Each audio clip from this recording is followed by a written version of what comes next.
Hi folks, welcome back to Physics with Captain Rod. I'm making this video here to just help you understand what a conservative force is.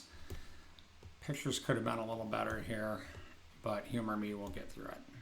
All right, so what we're looking at on the left, first of all, realize this is a side view here, and we're going to talk about the gravitational force. And imagine that this object starts here at position 1, and then it moves to 2, and then 3, and then position 4 here, and then back to 1. All right, that's in physics what we call a closed loop. And what we're going to do is kind of investigate the work done by the gravitational force. All right, so when we go from 1 to 2, right, the gravitational force is down, so the work done by gravity is minus mgy. Minus because the force is down, but the displacement is up. The distance is equal to y, and that's it, right?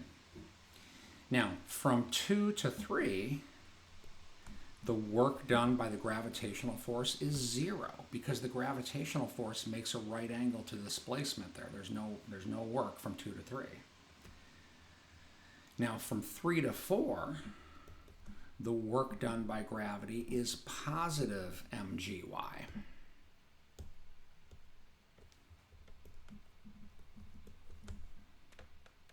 Because from 3 to 4, the displacement is down and the gravitational force is down, and that makes the work done positive, and the distance is y. So the work done from 3 to 4 is positive mgy.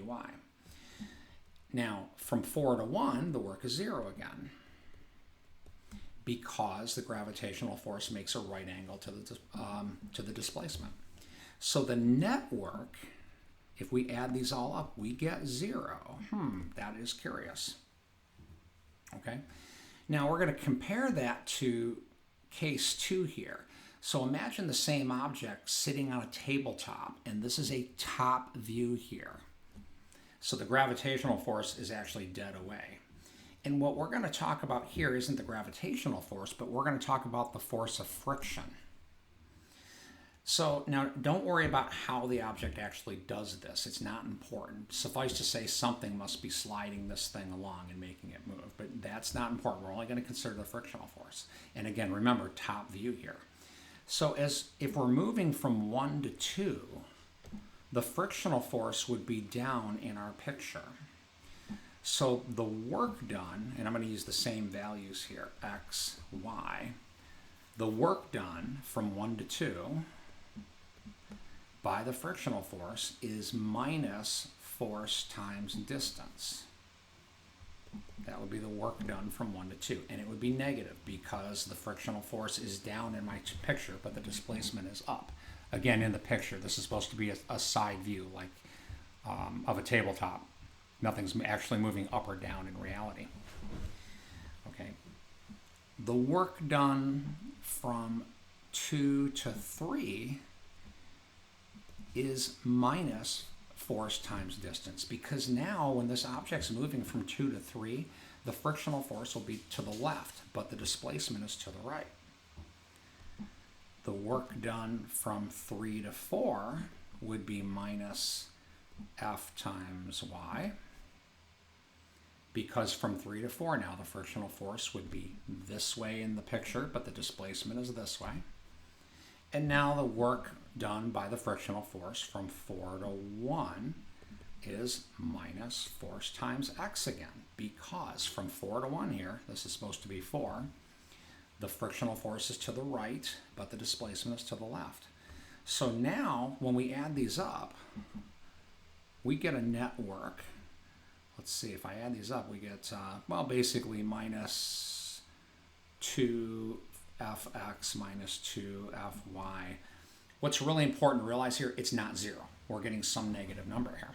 All right, now, the difference between these two forces is gravity is what's called a conservative force. Friction is a non-conservative force, and that's going to be really important for us because it turns out that conservative forces are forces that we can define potential energies for. So let me get rid of some of this here and chat more about it with you. Oops, not what I wanted to do. There we go. All right, good enough. Let me get rid of a little bit more here. So the mathematical definition of a conservative force is this, right? If you calculate the net work for any closed loop or closed path, let's say, and you get 0, then it's a conservative force, or then the force is conservative.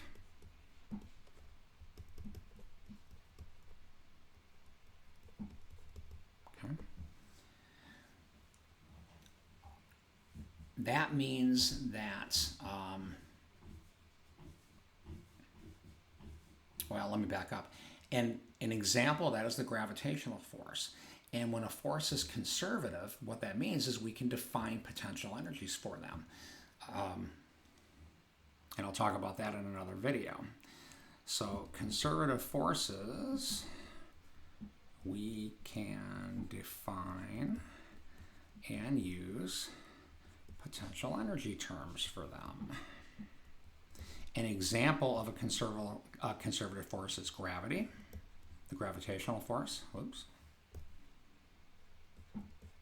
And another one we're going to talk about are springs. These are both examples of conservative forces. Now, qualitatively, I think it's important why we can do this, right?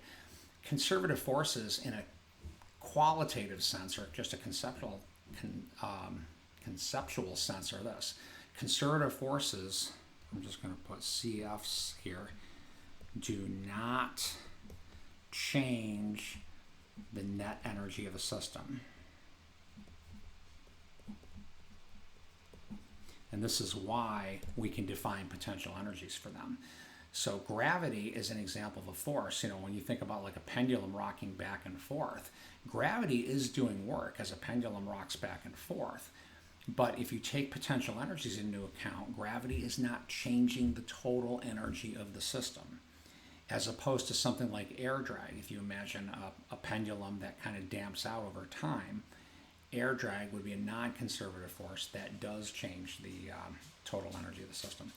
So this is just meant to be kind of an introduction into conservative forces. They are forces where the net work for any closed path is 0. And they are forces that we can define and use potential energies for. So I hope that this has described that for you adequately enough. Have a great day.